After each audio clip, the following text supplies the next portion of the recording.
Hey guys, it's Kowalski, Money Mindset Coach. Hey beauties, who's on? Gonna be talking about, where's my dang, I feel like I need my tripod today. Gonna be talking about self-hatred and six-figure earners today. Nice and positive. Who's joining me? Hey Jody. If you're on, let me know that you're on. I'm going to be talking about self-hatred and six-figure earners today. Hey Nadia. Ooh, I'm seeing you everywhere. Loving your posts.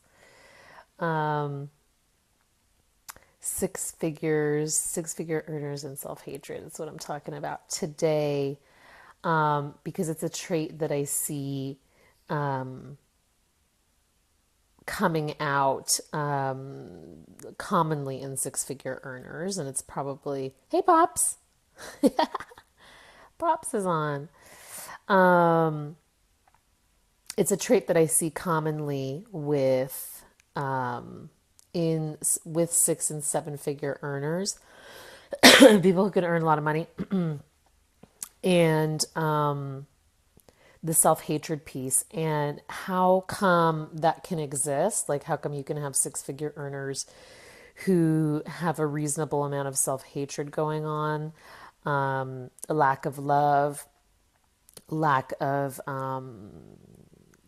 a deep relationship with themselves, or a relationship with themselves that they turn on and off, that isn't continual, that they sort of pull the plug on when they get what they want, and why this is dangerous.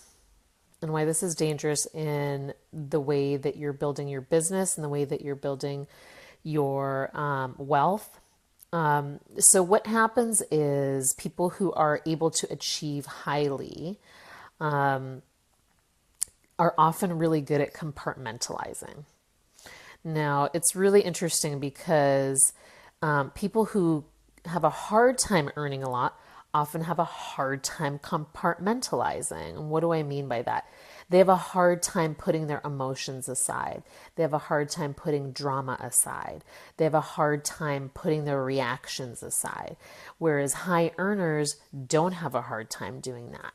They can plow forward. They can keep going. They can get to their goal. They'll do whatever it takes. They'll ignore everything else, and they'll stay focused. They'll stay on task, and they will get that thing. You know, and something in their paradigm, something in their emotional makeup, something in their emotional history has a great, great reward for them in that, enough to push them to get that thing. So what happens for them, though, is they get to those summits, they get to those peaks of accomplishment where they're recognized in their industry and they're recognized in their field. And I've seen this with a few of my clients. And I don't think they mind me talking about this because it's very common. It's something that I've seen in six-figure earners like almost every time. So they've compartmentalized their relationship to themselves. So they focus on the one task, but their health goes to shit, their relationship goes to shit. Everything else kind of falls apart, but their career takes off. That can happen. So they've compartmentalized, and now they've sort of like put aside the relationship to themselves, and they've achieved the thing. And now all the kind of like self-hatred stuff, self-loathing stuff comes up, because they've just put it in a box and put it to the side so that they can move forward and get to the thing that they want to do and that they want to achieve. And so then they have to, so then the process that we work on is that taking their relationship to themselves out of the compartment, and starting to rebuild that, because it can be really toxic, that relationship to the self. It's like, it's kind of like, keeping your little around, keeping your inner child around only when it's convenient. And then, kicking them to the curb, when it's time to get to business. And that can be a good and a bad thing, right? It can be good for people who are not earning the kind of money you want to earn. You want to take a page out of that six figure earners book and take a look at how can I compartmentalize.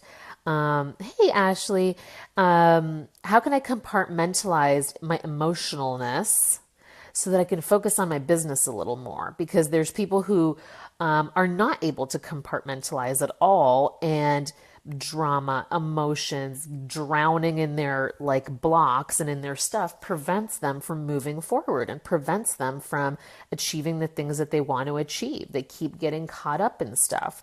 So people who are not at that income level that they want to be reaching, 6 or 7 figures, probably need to compartmentalize a little bit and stay like put their head down and kind of and do the work and leave other stuff to the side, leave the drama to the side, leave the other bits to the side so you can stay focused. And the people who are already at the 6 and 7 figures or trying to go from 6 to 7 figures or from 7 to 8 figures are the people who need to come out of the compartment and integrate and get into alignment because they've pushed and they've pushed and they've pushed with willpower. They've pushed with an enormous amount of force. And now they need to reintegrate all parts of themselves because they've abandoned parts of themselves, they've forgotten parts of themselves, or they've rejected parts of themselves that need to be reintegrated. Yes, Jen, focus is so important. Hey, Gina. So that's what I want you guys to think about. It's a really important point that not many people talk about, but that compartmentalizing is something you have to use with a really, sleight of hand.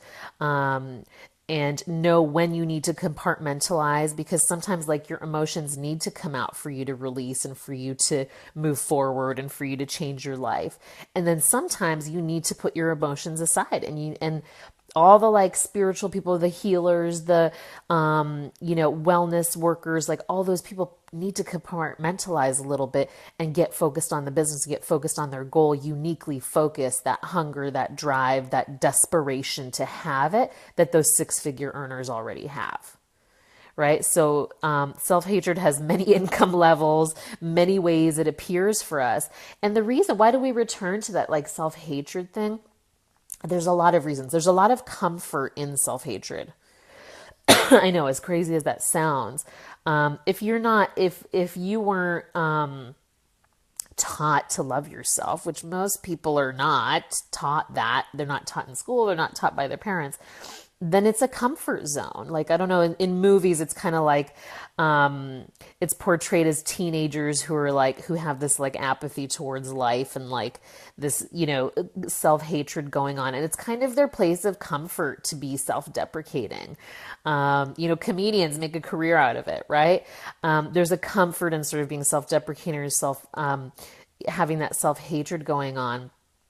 And it's a cozy, comfortable place to be because it's familiar. And being in self-love is not familiar for most of us.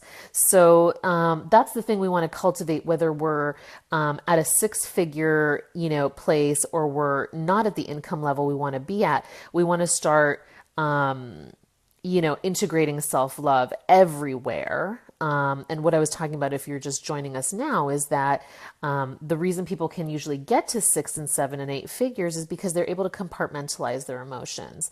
They're able to put them to the side, put them in a different box and stay focused, stay on task, stay undistracted from their goal. And then they also probably don't have like certain kind of money blocks that other people have. That are, they have different income set levels. So, but then when they get to a certain point, they've compartmentalized so much that they need to reintegrate or else everything else starts to fall apart. Relationship falls apart. The health falls apart. The whatever, like all the other aspects of their spirituality has fallen apart. They've lost their like connection. And you'll see this like in celebrities, right? Where they like reach the summit, they reach a climax, and then like they go Britney Spears circa whatever, 2000 or whatever it is when she shaved her head, and they kind of lose their shit because they've stayed uniquely focused on one thing. And hers could also have been like could have been a money block thing too. But but they have been so focused on one task, one goal, reaching one thing, they've compartmentalized everything else, and then everything else starts to fall apart, and the whole sabotage starts to take everything down, right? So, and for those of us who are not, for those of you guys who are not at that income level that you want to be at, you want to take a look at how can I compartmentalize a little bit, and where are my emotions running wild? Where am I like too invested in my emotions and too believing everything I feel and too drawn into the drama of my emotional life? And where do I need to like put that aside a little bit and stay focused and on task? And, you know, like a dog with a bone for my goal. Where do I need to do that? So that's my message to you guys today. If you're at that 6-figure level, 7-figure level, and you need to reintegrate and you need to rebalance and you need to bring that self-love back in so you can really get into purpose rather than like, because we know you're good at determination. We know you're good at focus. We know you don't lack in that department, but you probably lack in purpose, and you probably lack in, the places where you've fallen, where you've lost the connection to spirit, to you know, other parts of your life that aren't thriving anymore, to your relationship to yourself. Really, you want to transform that because there's probably been a lot of